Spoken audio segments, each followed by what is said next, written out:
I helped my dad and stepmom move into their new home, only to find out they didn't invite me to their housewarming party and lied to everyone about why I wasn't there. I'm Jake, 26, and one of the hardest lessons I had to learn was that family doesn't always act like family. It was supposed to be a happy occasion, helping my dad and his new wife move into their dream home. I thought it was a new chapter for all of us, one where we could finally put aside any differences and come together. But little did I know, just a few hours later, I'd find out that not only had I been excluded from their housewarming party, but they also lied to everyone about why I wasn't there. To say I was hurt would be an understatement, but what really stung was the realization that my presence had never truly mattered to them.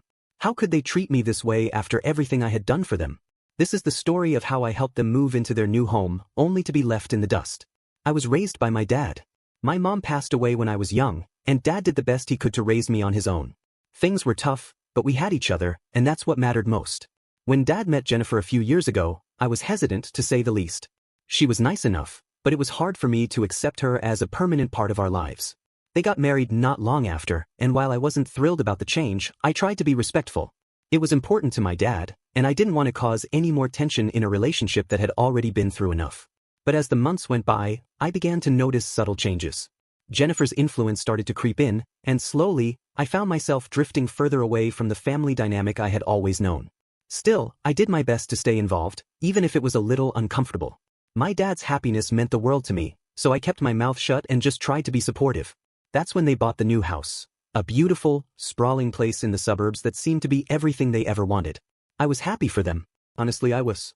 But when they asked me to help with the move, it felt like a step in the right direction. I could be there for my dad, help him with something important, and maybe, just maybe, we could start to mend some of the distance that had grown between us. So, when the day came, I showed up, ready to help. I spent the whole day carrying boxes, assembling furniture, and doing everything I could to make the transition easier for them. By the end of the day, I was exhausted, but it felt good to see them settling into their new home. It felt like progress. Maybe it would be the start of something better for all of us. But when the evening rolled around, I was left standing there, watching as everyone else seemed to go on with their plans. My dad and Jennifer were busy setting up for what I assumed was going to be a small get-together. I figured they were probably just giving me some space to rest after such a long day. But as the night wore on, I started to realize that something was off. There was no mention of a party, no invitation for me to join. I was confused, but I shrugged it off. Maybe they didn't want to overwhelm me after such a tiring day. That's when I overheard a conversation between my dad and Jennifer, just a few feet away from where I was sitting on the couch, exhausted from the move. Should we just tell him we're not having him over tonight? Jennifer said. Her voice was casual, almost dismissive. I don't think it's necessary. Besides, he wouldn't be much help anyway with the housewarming. Not with his situation. My heart dropped. The situation? What did she mean by that? Dad's voice was quieter, but I could hear the discomfort in his tone. I just don't want to upset him. You know how he is about change. He's been through a lot. That's when it hit me. My dad had made a decision without telling me, and it wasn't one I was going to like. The housewarming wasn't just a small gathering, it was the event to mark the beginning of their new life in their new home, and I wasn't even invited. I waited until they were out of earshot before I gathered my things. I didn't want to cause a scene, but I also didn't want to stick around and pretend like everything was fine when it wasn't. I left quietly, with nothing more than a brief goodbye and an empty promise that I'd visit soon. The sting of being excluded was sharper than I thought it would be. It wasn't just that they didn't invite me, it was the fact that they had excluded me without a second thought. I tried to call my dad the next morning, hoping to get some clarity. I wanted answers. Instead, the conversation felt forced, and when I mentioned how I felt about not being invited to the housewarming, his response was dismissive. "We didn't think it was necessary, Jake," he said, his tone almost apologetic, but it didn't feel genuine. "It was just a small gathering with some of Jennifer's family and friends. We didn't want to make it weird for you." "Make it weird for me?" I repeated, frustration building in my chest. "I helped you move in. I spent my whole day lugging boxes and setting up furniture, and you don't think I would want to be there?" "I know, son, I know," he sighed. "But it's a new chapter for us, and we wanted to make it special. Maybe next time we can do something together." It felt like a brush-off. The more I thought about it, the angrier I became. This wasn't about a next time. This was about the fact that, in their eyes, I wasn't really a part of their new life. It was as though they were trying to move forward without me. The entire situation felt wrong, like I wasn't even considered a part of their family anymore. That's when I decided to pay a visit to the house again. I wasn't expecting any kind of warm welcome, but I needed answers. I needed to know what was really going on, and I wasn't going to get them by sitting at home feeling sorry for myself. When I showed up, I knocked on the door, but it wasn't Jennifer who answered. It was a close friend of hers, someone I didn't recognize. She was a little taken aback when she saw me standing there. Hey, can I help you? She asked, peering at me through the door. I'm Jake, I said, trying to keep my voice calm despite the frustration bubbling inside me. I was just hoping to speak with my dad or Jennifer. The woman hesitated for a moment, then opened the door wider. Oh, they're inside. I'm actually helping them get ready for something. Maybe you should just call them later? I could feel the tension rising in my chest. Something wasn't right. I had been dismissed before, but this time felt more deliberate. It wasn't like my dad to keep me at arm's length like this. Was I being overly sensitive, or was there something more to the story? I didn't have time to contemplate it for long because as soon as I stepped inside, I heard voices coming from the living room. Jennifer's voice was the first to reach my ears, and the words were unmistakable. We can't let him know about the guest list.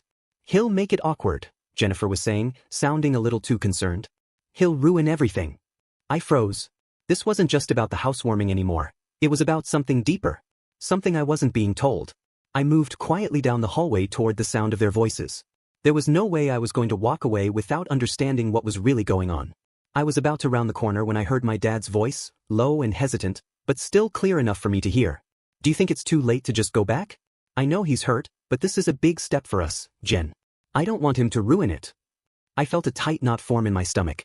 This wasn't just about a housewarming party anymore. My dad was questioning whether I would be a problem in their lives moving forward. He was ready to prioritize Jennifer over his own son. I didn't need to hear any more. I turned around and walked out the front door. The truth had finally sunk in. My dad and Jennifer didn't just exclude me from their housewarming. They were excluding me from their lives. I wasn't a part of their new world anymore. The next few days felt like a blur. I kept replaying what I had overheard in my head, over and over. It was a punch to the gut, and it left me feeling hollow. How had things gotten this bad? I had been trying so hard to be supportive of my dad's new marriage, to accept Jennifer as part of the family, but it seemed like they had already made their decision about me. I wasn't part of their future. I couldn't stay silent any longer. I had to confront them. I called my dad, but his voice sounded distant when he picked up. Hey Jake, what's up? Dad, we need to talk, I said, my voice shaking despite my best efforts to stay calm. I need to know what's going on. Why did you exclude me from the housewarming? Why does it feel like you're shutting me out? There was a long silence on the other end, and I could tell he was avoiding the question. I didn't mean to make you feel like that, he finally said, his words awkward. I didn't want you to feel uncomfortable. It wasn't a big deal. We just didn't think it was necessary for you to be there. It's a big deal to me, Dad, I said, my voice growing more intense. You've been pushing me away, and I don't know why. I helped you move in. I thought we were still family. I know you're hurt, Jake, my dad said, his tone shifting slightly. But you have to understand. This is a new chapter for me, and Jennifer is a big part of that. I don't want to lose you, but I also don't want to create tension. Tension? I repeated incredulously. You think I'm the problem? I've been nothing but supportive, and you've treated me like a stranger in your life. It's not about Jennifer. It's about you pushing me away without even trying. Another pause. My dad sighed, clearly uncomfortable. I'm not pushing you away, son. It's just, Jennifer and we've got a lot going on, and I didn't want to make things more complicated. I thought if I just focused on her and the house, it would be easier for everyone. You thought? I could feel my anger flaring, but I knew I had to stay composed if I wanted any answers. You didn't even ask me how I was feeling. You just assumed I'd be fine with being sidelined.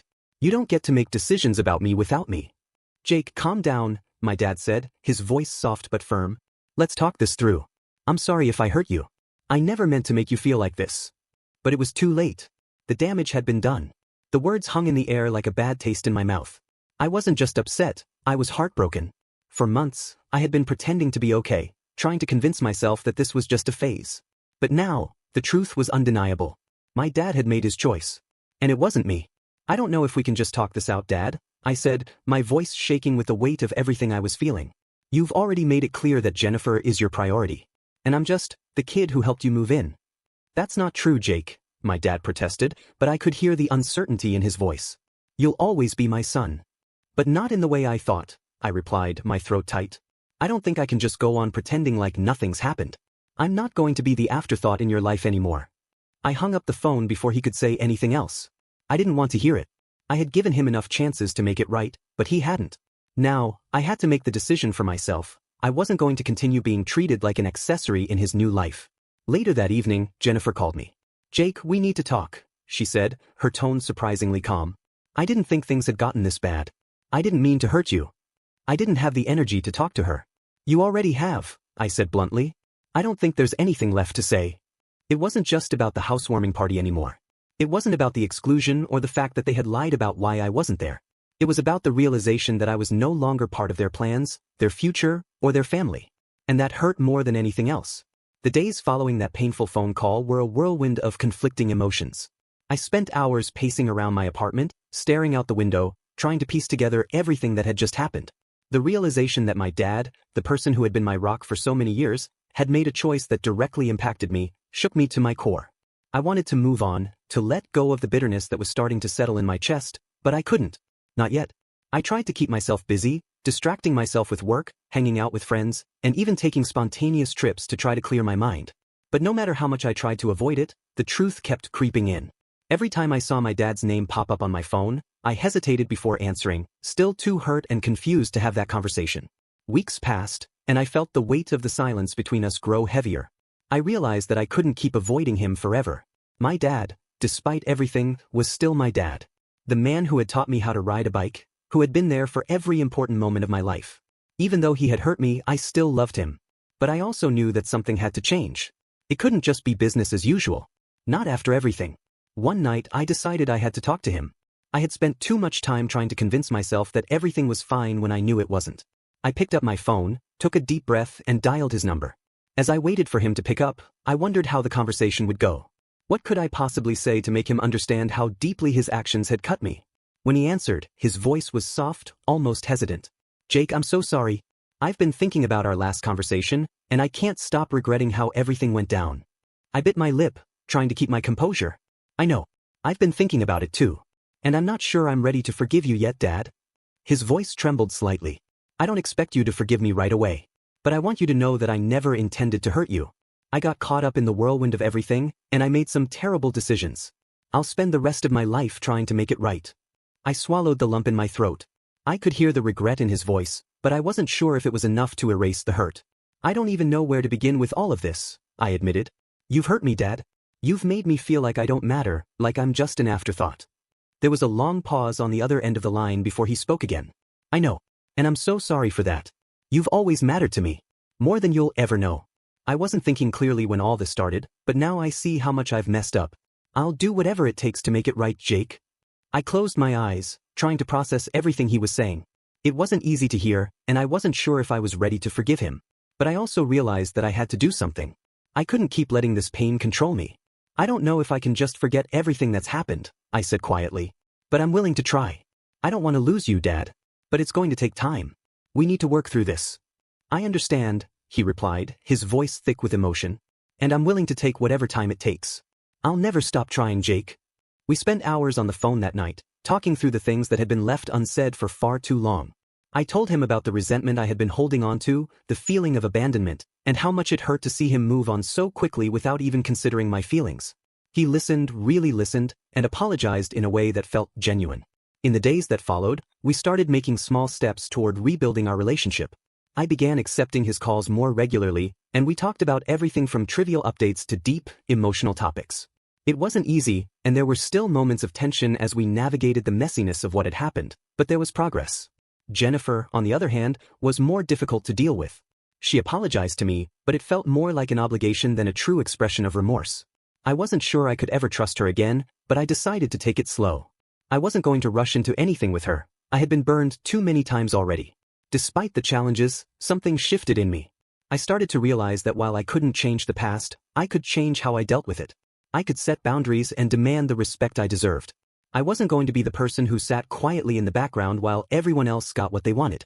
I was going to stand up for myself and make sure my needs were met too. In the months that followed, I learned how to balance my relationship with my dad. It wasn't perfect, and there were still moments of tension, but it was progress.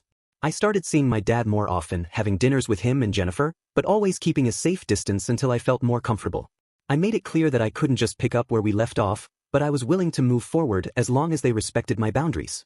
As for Jennifer, our relationship remained distant. I wasn't ready to open up to her fully, but I kept things civil. I realized that rebuilding my relationship with my dad was more important than anything else, and I couldn't afford to waste time on people who didn't respect me.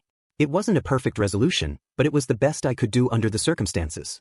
Sometimes, family isn't what you expect it to be. It's complicated, messy, and full of imperfections.